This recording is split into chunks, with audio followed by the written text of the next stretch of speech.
Hello everyone, welcome back to Mehra mastery classes. तो कैसे हैं आप सब? आई होप आप सब ठीक हैं। तो हम कर रहे थे इंडियन पॉलिटी की सीरीज। तो हमने इंडियन पॉलिटी के लेक्चर 3 कर लिए हैं। 3 लेक्चर कर लिए हैं, फर्स्ट लेक्चर, सेकंड लेक्चर और थर्ड लेक्चर। फर्स्ट लेक्चर में हमने किया था बेसिक कॉन्सेप्ट। बेसिक कॉन्सेप्ट में क्या किया था? कॉन्स्टिट्यूशन के बारे में जाना था। देन सेकेंड चैप्टर में हमने किया था टाइप्स ऑफ कॉन्स्टिट्यूशन। कॉन्स्टिट्यूशन की टाइप्स कितनी होती हैं। लेक्चर थर्ड में हमने स्टार्ट किया था हिस्टोरिकल बैकग्राउंड। हिस्टोरिकल बैकग्राउंड में हमने हिस्ट्री के रिलेटेड कॉन्स्टिट्यूशन में कहाँ कहाँ से हेल्प मिली वहाँ से स्टार्ट किया था। तो हमने इसका पार्ट फर्स्ट किया था। तो पार्ट फर्स्ट में हमने किया था रेगुलेटिंग एक्ट 1773। तो चलिए स्टार्ट करते हैं आज नेक्स्ट। तो आज हमने करना है थर्ड लेक्चर। जो हमारा थर्ड लेक्चर है उसी का पार्ट सेकंड में हम करेंगे रेगुलेटिंग के बाद जो एक्ट आया। रेगुलेटिंग एक्ट के बाद जो एक्ट आया था वो आया था हमारा अमेंडिंग एक्ट। ठीक है, इसको करने से पहले थोड़ा सा रिकॉल कर लेते हैं। सबसे पहले हमने पढ़ा था कि 1600 एडी में ब्रिटेन से एक कंपनी आती है और वो कंपनी थी ईस्ट इंडिया कंपनी। वो ट्रेडर के रूप में आती है। ट्रेडर मीन अपना सामान बेचने आती है, सामान बेचने आएगी और यहाँ से स्पीसीज वगैरह लेके जाएगी। ठीक है, ऐसे करके ट्रेडर के रूप में आई थी। देन उन्होंने यहाँ पर आकर देखा कि इंडिया में जो लोग हैं, इंडिया में जो राजे हैं, जो किंग्स हैं, वो आपस में ही लड़ते झगड़ते रहते हैं। तो वहीं से उन्होंने इस चीज का फायदा उठाया और उन्होंने क्या करना स्टार्ट कर दिया। उन्होंने सिविल और मिलिट्री के रिलेटेड रूल करना स्टार्ट कर दिया। वो ट्रेडर तो थे बट उन्होंने लोगों पर, पॉपुलेशन पर क्या करना स्टार्ट कर दिया? पॉपुलेशन पर राज करना स्टार्ट कर दिया। ठीक है, रूल करना स्टार्ट कर दिया। तो यहाँ तक आपको समझ आ गया। उसके बाद मैंने आपको समझाया था कि देन उनको मिले दीवानी राइट्स मिले। दीवानी राइट्स मिलने पर उनको दो तरह के जो थे हमारे पास राइट मिल गए। क्या क्या राइट था? एक था कि उनको taxes, ability to collect taxes, उनको टैक्सेस कंट्रोल करने पर राइट मिल गया। ओके, देन फिर 1857 में जो हमारी द रिवोल्ट ऑफ 1857, जिसको स्पो इम्यूनिटी बोला जाता है, उसकी वजह से क्या हुआ? लोग जागरूक हुए, लोगों को अवेयरनेस हुई कि ये बाहर से लोग आकर हमारे ऊपर रूल करने हैं। देन यहाँ से आपका स्टार्ट हुआ 1857 का रिवोल्ट के बाद। फिर जो ईस्ट इंडिया कंपनी थी वो रूल कर रही थी पहले। फिर यहाँ पर डायरेक्ट ब्रिटिश कंट्रोल आएगा, ब्रिटिश रूल आ जाएगा। ओके, यहाँ तक आपको मैंने बता दिया था। अगर किसी ने पहले लेक्चर नहीं देखे तो प्लीज रिक्वेस्ट है आप उन लेक्चर को देखिए, फिर आगे नेक्स्ट मूव करिए, नहीं तो आपको ये समझ नहीं आएंगे। ओके, तो हमने क्या क्या देखा था? आज हम स्टार्ट करते हैं हिस्टोरिकल बैकग्राउंड। और हमने ये भी पढ़ा था हिस्टोरिकल बैकग्राउंड में दो तरह के बैकग्राउंड मीन्स, एक पहले आया कंपनी रूल, आया, फिर आया आपका क्राउन रूल। और कंपनी रूल मीन्स कि ईस्ट इंडिया कंपनी रूल कर रही थी। Crown rule mean direct British government control करेगी इंडिया पर। ओके, तो चलिए नेक्स्ट चलते हैं। हमने ये सब कर लिया था, अभी मैं दोबारा इसको रिकॉल अच्छे से करूंगी तो फिर लेक्चर लेंथी हो जाएगा। तो हम चलते हैं नेक्स्ट आगे हमारे आज के टॉपिक पर।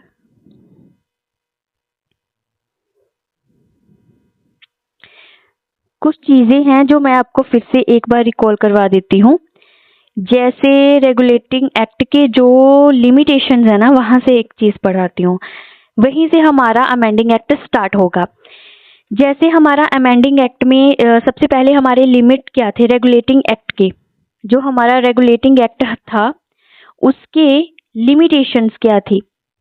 लिमिटेशन थी lack of governor general vetos power, mean कि गवर्नर जनरल के पास पावर नहीं थी, वो अपने जो काउंसिल है काउंसिल की एडवाइजरी के बिना नहीं चल सकता था। In undefined jurisdiction of the supreme Court means कि सुप्रीम कोर्ट मीन्स कि गवर्नर जनरल और उसकी काउंसिल और सुप्रीम कोर्ट ये दोनों कंफ्यूज थे कि हमें कौन कौन सी पावर अलॉट हुई है। ओके, तो लिमिटेड कंट्रोल ईस्ट इंडिया पर ये पूरी तरह से कंट्रोल नहीं कर पाए। ये थी इसकी लिमिटेशन। जो हमारा कौन सा एक्ट था, हमारा एक्ट था regulating act 1773। Okay, then further move करते हैं। तो आज है हमारा act of settlement amending act of 1781। ठीक है, इसको स्टार्ट करते हैं।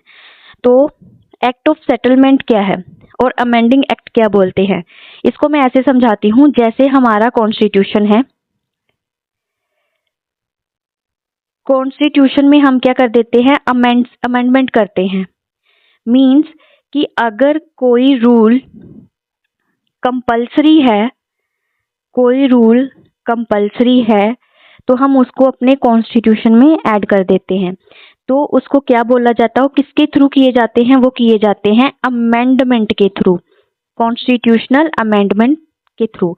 उसी तरह जब रेगुलेटिंग एक्ट में डिफेक्ट्स आए, कंफ्यूजन आई, तो ब्रिटिश गवर्नमेंट ने क्या किया, अमेंडमेंट की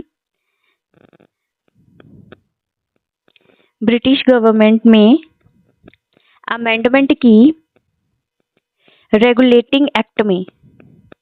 तो वो जो हमारी अमेंडमेंट है वो कौन कौन सी है उसके बारे में हम आगे पढ़ेंगे। ठीक है, तो सबसे पहले देखिए, to rectify the defect of regulating act of 1773 the British parliament passed an amending act 1781 known as act of settlement.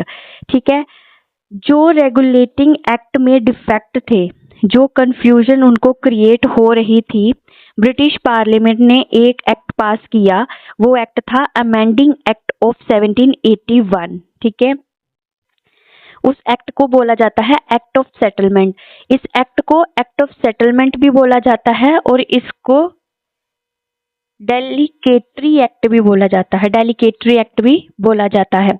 ठीक है, ये 5 जुलाई 1781 में इसको अमेंडमेंट किया था। ठीक है, तो नेक्स्ट है, it aimed to clarify resolve conflict between the supreme court of Calcutta and governor general in council.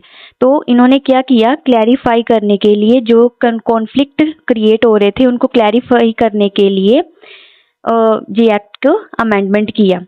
ठीक है, सुप्रीम कहाँ किसके बीच में हो रहे थे, ये सुप्रीम कोर्ट जो उन्होंने 1774 में इसको लाया गया था, सुप्रीम कोर्ट को बनाया गया था। ओके, तो इसको हम फिक्स्ड लॉ भी बोलते हैं। इसको हम क्या बोलते हैं, फिक्स्ड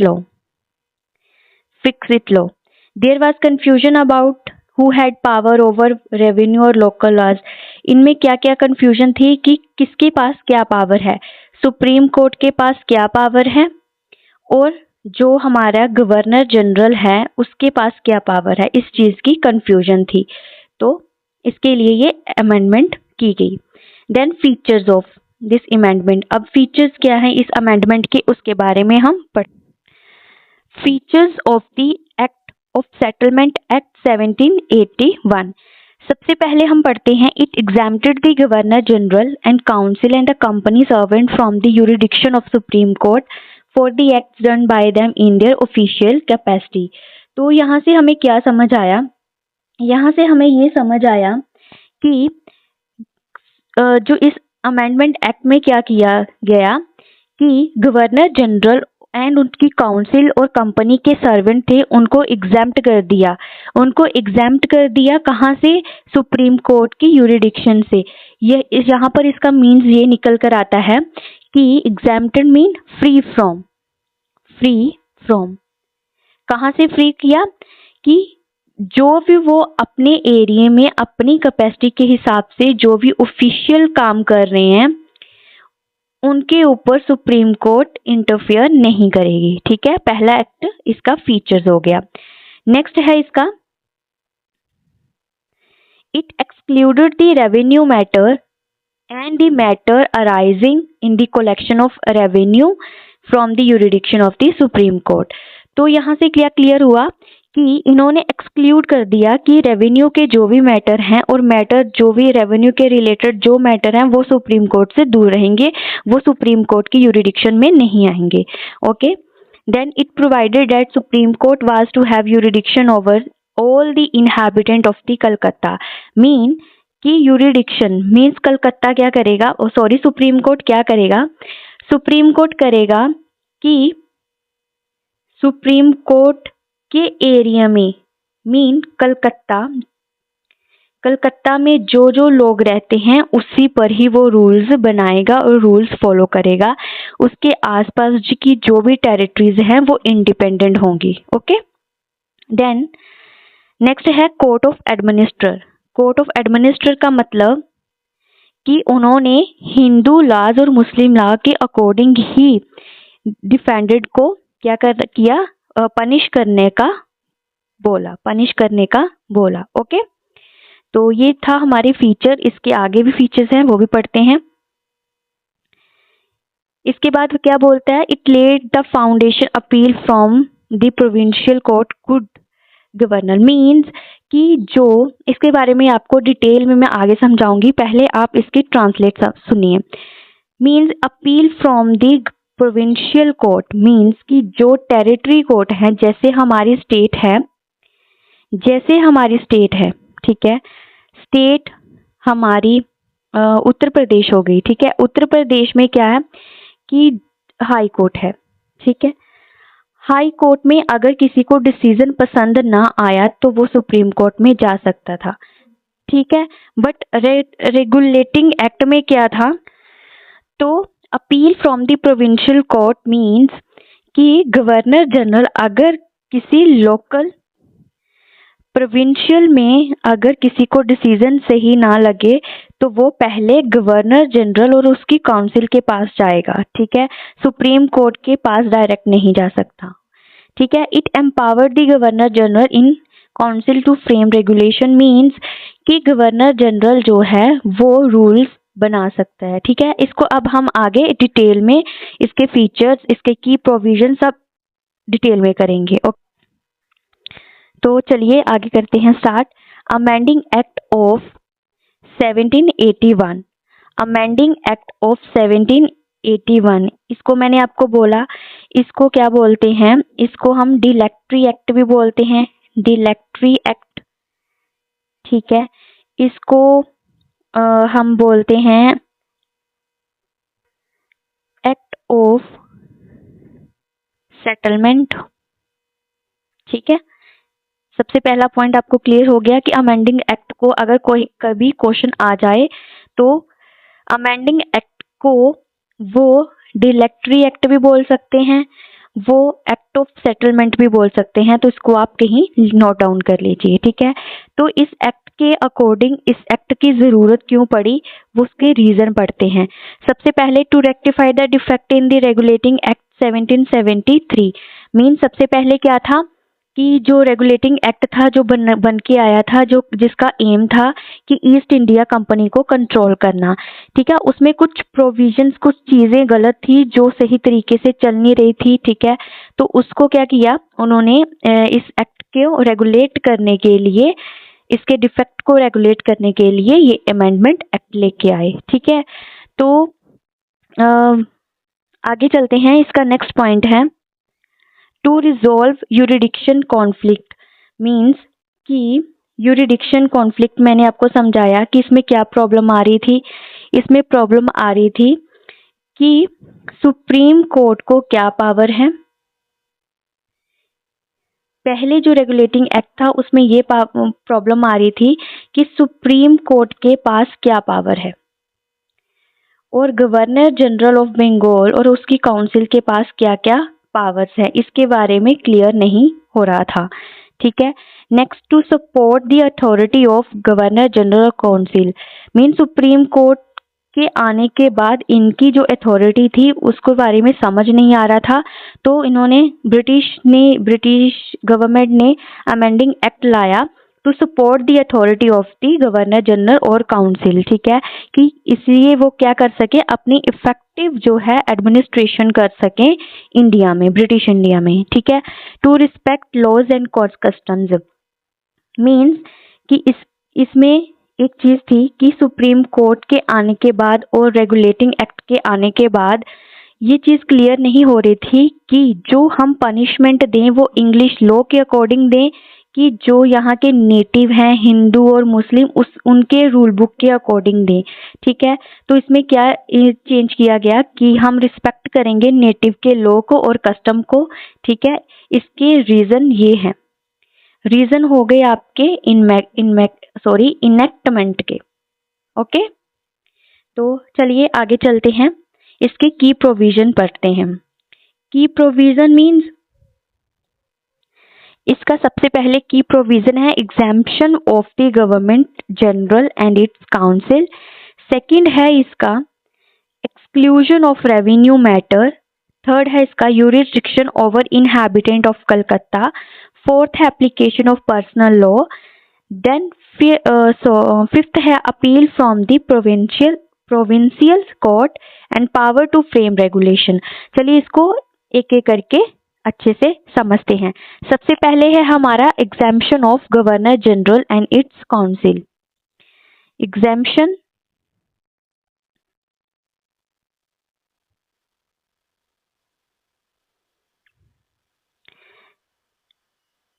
सबसे पहले हमारा है exemption of governor general of Bengal and its council, ठीक है। इस एक्ट में क्या हो रहा था कि इसमें इसके क्या किया कि प्रोविजन में क्या कर दिया कि गवर्नर जनरल को और जो उसकी काउंसिल थी उसको सुप्रीम कोर्ट से उसकी पावर से अलग किया गया। दैट मीन कि सुप्रीम कोर्ट फ्री कर रही है गवर्नमेंट ऑफ बंगाल और उसकी काउंसिल की, ठीक है, उसकी काउंसिल को, उस पर सुप्रीम कोर्ट का कोई इंटरफेरेंस नहीं होगा, ठीक है। तो जैसे इसको समझने के लिए आप ऐसे समझिए, जैसे आपका कोई स्कूल है, ठीक है, एक स्कूल है, उस स्कूल में आपका एक प्रिंसिपल है और उसके टीचर्स हैं, ओके, और एक इसका न्यू हेडमास्टर है, हेड इंस्पेक्टर है, ठीक है, इंस्पेक्टर, ओके। तो यहाँ क्या हो रहा है, यहाँ पर प्रिंसिपल आपका है गवर्नर जनरल ऑफ बंगाल और उसके टीचर हैं काउंसिल उसकी, ठीक है।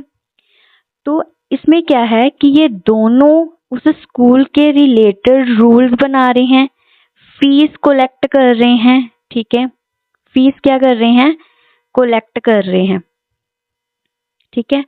बट जो आपका न्यू इंस्पेक्टर है वो इनके वर्क में, इनके एक्शन में कोई भी इंटरफेयर नहीं करेगा, ठीक है, इंटरफेरेंस नहीं दिखाएगा।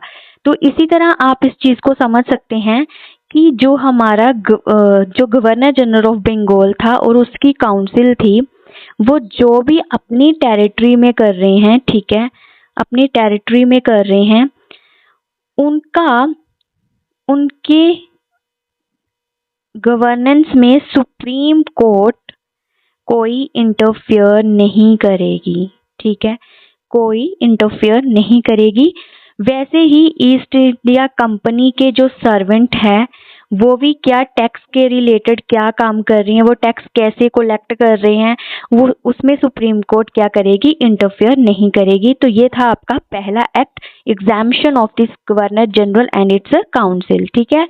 तो नेक्स्ट है एक्सक्लूजन ऑफ रेवेन्यू मैटर। ये मैंने आपको बता ही दिया कि exclusion, supreme court supreme court supreme court कोई भी इंटरफेरेंस नहीं दिखाएगी कंपनी ईस्ट इंडिया की कंपनी के रेवेन्यू कलेक्शन, जहाँ जो आपके गवर्नर जनरल ऑफ बंगाल की उसकी काउंसिल के रिलेटेड रेवेन्यू कलेक्शन के रिलेटेड भी कुछ भी नहीं बोल सकती। दैट मीन्स कि ब्रिटिश गवर्नमेंट थी, ब्रिटिश गवर्नमेंट को इमेजिन करो कि ब्रिटिश गवर्नमेंट को गवर्न करना है इंडिया पर, तो कुछ चीज़ों को चलाने के लिए उनको रेवेन्यू की ज़रूरत पड़ेगी। तो रेवेन्यू कलेक्शन पर सुप्रीम कोर्ट कुछ नहीं बोलेगा, इंटरफेयर नहीं करेगा, ठीक है।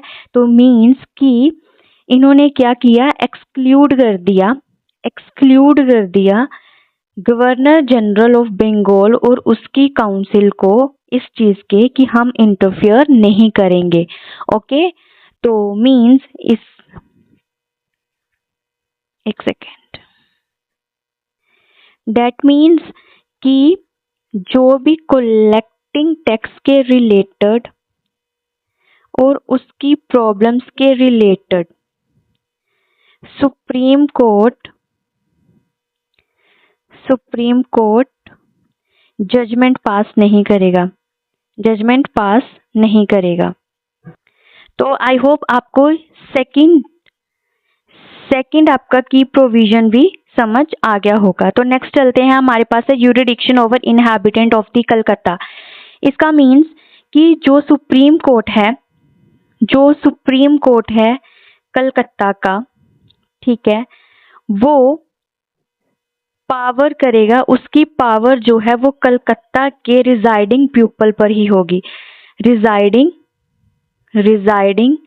पॉपुलेशन पर ही होगी, जो कलकत्ता में रह रही है वहीं पर ये सुप्रीम कोर्ट क्या कर सकता है, रूल बना सकता है और उसको फॉलो कर सकता है। ओके, तो ईस्ट इंडिया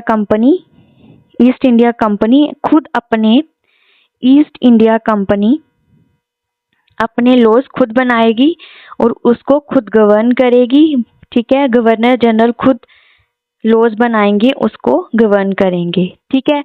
तो नेक्स्ट है आपका application of personal law. Application of personal law means कि इस एक्ट के अकॉर्डिंग सुप्रीम कोर्ट क्या करेगा, जो डिफेंडेंट है, डिफेंडेंट मीन्स कि जो प्रिजनर है, ठीक है, जिसने क्राइम किया होगा, वो उनको अगर वो हिंदू से बिलोंग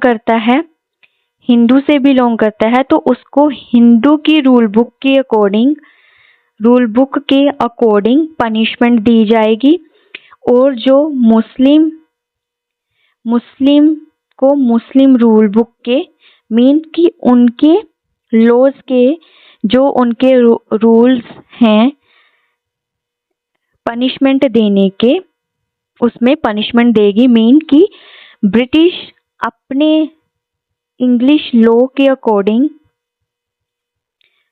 पनिश नहीं कर सकती, ठीक है।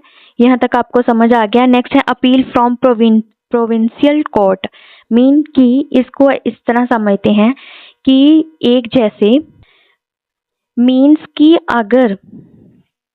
प्रोविंस मीन्स मैंने आपको बताया था स्टेट, जैसे अभी हमारी स्टेट चलती हैं वैसे प्रोविंस होते थे, ठीक है। प्रोविंस में अगर किसी को did not like the decision, अगर जो लोअर कोर्ट हैं, लोअर कोर्ट से अगर उनको डिसीजन पसंद ना आया किसी भी डिफेंडेंट को, तो वो गवर्नर जनरल के पास जाएगा और उसकी काउंसिल के पास जाएगा, डायरेक्ट सुप्रीम कोर्ट के पास नहीं जा सकता, ठीक है। मीन्स फर्स्ट प्लेस उसकी जो है वो सुप्रीम कोर्ट नहीं होगा, उसकी फर्स्ट प्लेस होगी कि वो जैसे सबसे पहले वो लोअर कोर्ट में जाएगा, जो आपका प्रोविंशियल कोर्ट होगा, ठीक है, जो उसकी टेरिटरी में होगा। फिर वो गवर्नर जनरल ऑफ बंगाल और उसकी काउंसिल के पास जाएगा, वहां से अगर डिसीजन अच्छा ना लगे उसको, फिर वो नेक्स्ट मूव कर सकता है सुप्रीम कोर्ट के पास, बट वो डायरेक्ट सुप्रीम कोर्ट के पास नहीं जा सकता, ठीक है। तो ये था आपका appeal from provincial court. Okay, then है power to frame regulation. Power to frame regulation mean कि जो ब्रिटिश लीडर के पास अथॉरिटी होगी कि वो रूल बुक बनाए और रूल बुक को इम्प्लीमेंट कर सकते हैं, ठीक है। वो खुद रूल बुक बना सकते हैं, रूल्स बना सकते हैं, बट इसमें सुप्रीम कोर्ट क्या करेगा, इंटरफियर नहीं करेगा। सुप्रीम कोर्ट की कोई इंटरफेरेंस नहीं होनी चाहिए। तो इसको समझने के लिए आपको एग्जाम्पल देती हूँ। एग्जाम्पल क्या है कि एक स्कूल है, ठीक है। उस स्कूल में हेड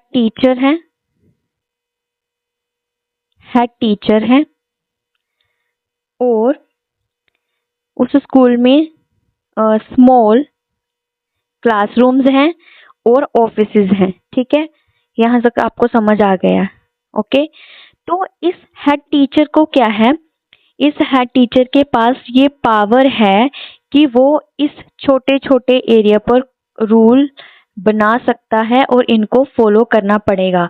तो यहाँ पर क्या था कि ये है आपका, आप इसको इमेजिन करो कि ये आपका गवर्नर जनरल ऑफ बंगाल है, ठीक है, और उसकी काउंसिल है।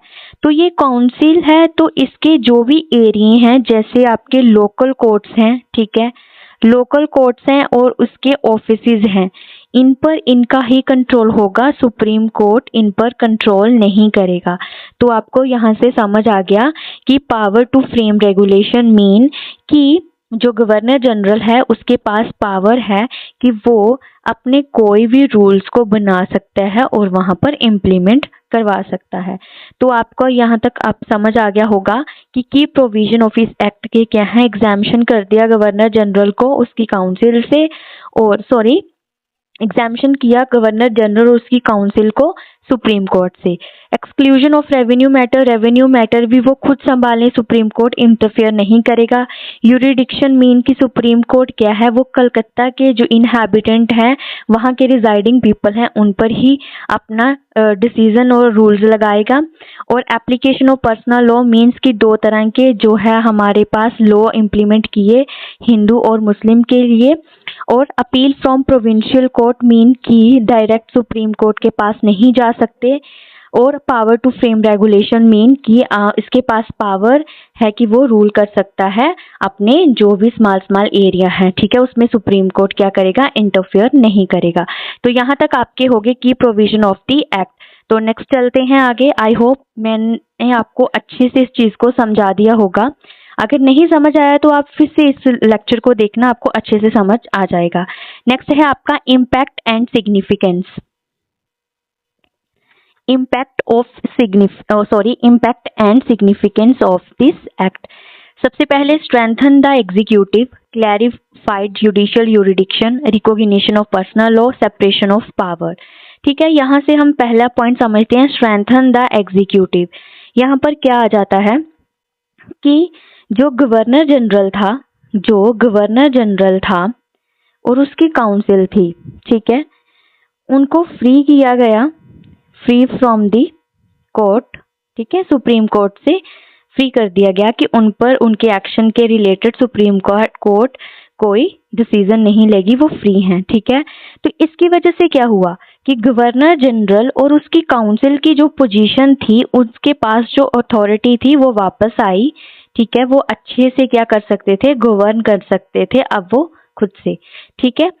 तो नेक्स्ट आपका है क्लैरिफाइड जुडिशियल यूरिडिक्शन, मीन क्लैरिफाई कर दिया कि जो हमारा सुप्रीम कोर्ट है उसकी एग्जीक्यूटिव है, जो एग्जीक्यूटिव और जुडिशियल को अलग अलग कर दिया गया, जुडिशियल को अलग कर दिया।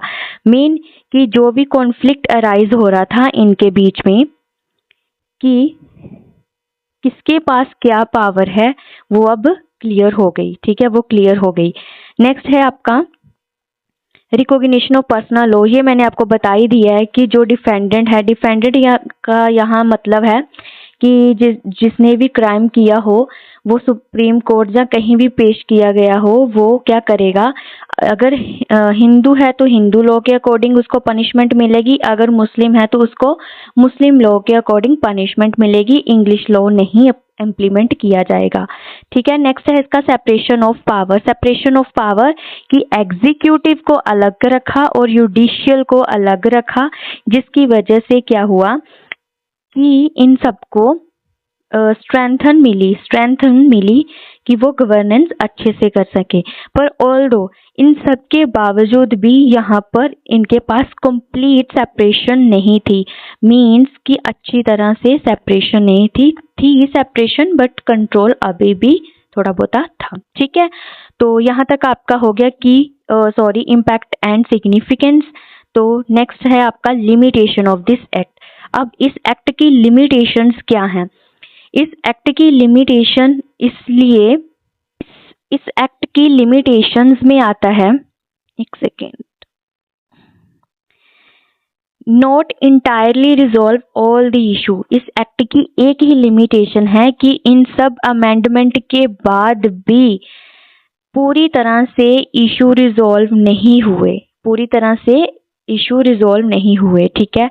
तो लास्ट में आपका कंक्लूजन आता है। कंक्लूजन में क्या आता है, to rectify the shortcoming of the. Conclusion क्या था कि इस एक्ट को लाने की क्या रीजन है, क्योंकि रेक्टिफाई करना था गलतियां, जो शॉर्टकमिंग्स, जो कमियां थी, ठीक है, उसको क्या करना था, क्लियर करना था, उनको पूरा करना था। सो टू डिफाइन रिलेशनशिप एग्जीक्यूटिव, और इसकी वजह से क्या हुआ, जो रिलेशन था एग्जीक्यूटिव और जुडिशरी में उसको भी क्लियर किया गया। और अथॉरिटी, जो गवर्नर जनरल ऑफ बंगाल और उसकी काउंसिल है, उसको अथॉरिटी को क्लियर किया गया, ठीक है। एक्नॉलेज किया गया, मीन कि स्वीकार किया गया पर्सनल लॉ को, personal law of the Indian population के पर्सनल लॉ को किया गया, एक्नॉलेज किया गया। ओके, तो यहाँ तक आपका हो गया अमेंडिंग एक्ट, जहाँ इसको बोलते हैं सेटलमेंट एक्ट। तो इसको जल्दी से रिकॉल कर लेते हैं, ठीक है। तो सबसे पहले मैंने बोला रेगुलेटिंग एक्ट 1773 लाया गया, पर उसमें क्या थी, कुछ कमियां थी। उस कमियों को पूरा करने के लिए नेक्स्ट आपका एक्ट लेके आए अमेंडिंग एक्ट 1781। इसको आप डिलेक्ट्री एक्ट भी बोलते हैं, एक्ट ऑफ सेटलमेंट भी बोलते हैं। तो इसके रीजन में आ जाएगा कि इस जो एक्ट है 1773 के, इसको डिफेक्ट को क्या करना था, रेक्टिफाई करना था। यूरिडिक्शन में जो कॉन्फ्लिक्ट आ रहे थे उसकी प्रॉब्लम को सॉल्व करना था। अथॉरिटी को सपोर्ट प्रोवाइड करना था, authority of governor general of Bengal और उसकी काउंसिल को। रेक्टिफाई करना था नेटिव लॉज एंड कस्टम को, जो भी लॉज और कस्टम थे नेटिव जो पॉपुलेशन रह रही थी इंडिया में, उसके अकॉर्डिंग चलना था, ठीक है। नेक्स्ट है आपका की प्रोविजन, मीन इसके फीचर्स, इसको आप इसके फीचर्स भी बोल सकते हो, ठीक है। फीचर्स की क्या क्या एडवांटेजेस हुई, ठीक है। एग्जाम्पशन किया गया गवर्नर जनरल को उसकी काउंसिल से, एक्सक्लूजन मीन रेवेन्यू मैटर से दूर किया गया, मीन्स यहाँ पर एग्जाम्पशन किया गया governor general council from the supreme court, यहाँ पर सुप्रीम कोर्ट से एग्जाम्प्ट किया गया। एक्सक्लूजन भी किया गया, वो भी सुप्रीम कोर्ट से किया गया। यूरिडिक्शन जो है वो सिर्फ कलकत्ता के लोगों पर ही रूल कर सकती है, ठीक है। एप्लीकेशन पर्सनल लॉ आया, प्रोविंशियल कोर्ट पर डायरेक्ट नहीं जा सकते, मीन्स अब सुप्रीम कोर्ट पर आपसे डायरेक्ट जो है आपका डिसीजन के लिए नहीं जा सकते। फ्रेम रेगुलेशन, जो गवर्नर जनरल है वो खुद लॉ बनाकर वहां पर इम्प्लीमेंट कर सकते हैं, ठीक है। तो नेक्स्ट है आपका इम्पैक्ट। इसके इम्पैक्ट क्या था, इसके इम्पैक्ट की वजह से क्या हुआ, स्ट्रेंथन मिली एग्जीक्यूटिव को। एग्जीक्यूटिव मीन जो गवर्नर जनरल ऑफ बंगाल और उसके काम करने वाले थे, ठीक है। क्लैरिफाइड जुडिशियल यूरिडिक्शन किया गया, मीन्स क्लैरिफाइड कर दिया गया। Recognition of personal law means personal law को इम्प्लीमेंट किया। सेपरेशन ऑफ पावर की, एग्जीक्यूटिव और जुडिशरी को अलग अलग किया गया।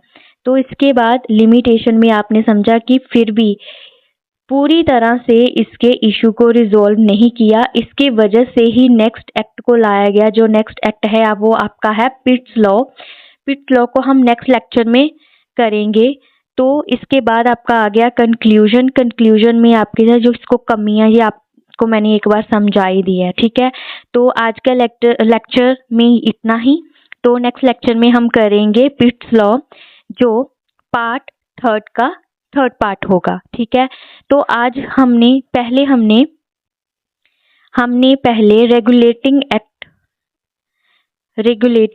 एक मिनट, पहले हमने जो इस टाइम कंपनी रूल चल रहा है, इस टाइम जो कंपनी रूल के बारे में हम पढ़ रहे थे, उसका पहला एक्ट किया रेगुलेटिंग एक्ट, वो था आपका पार्ट फर्स्ट। और इसका सेकंड है अमेंडिंग एक्ट, पार्ट टू। तो नेक्स्ट पार्ट में हम करेंगे पिट्स लॉ और लेक्चर आपका थर्ड ही रहेगा, ओके। तो thank you everyone, you must subscribe the Mehra Mastery classes for next update of polity lectures, okay। Thank you everyone, bye, Jai Hind।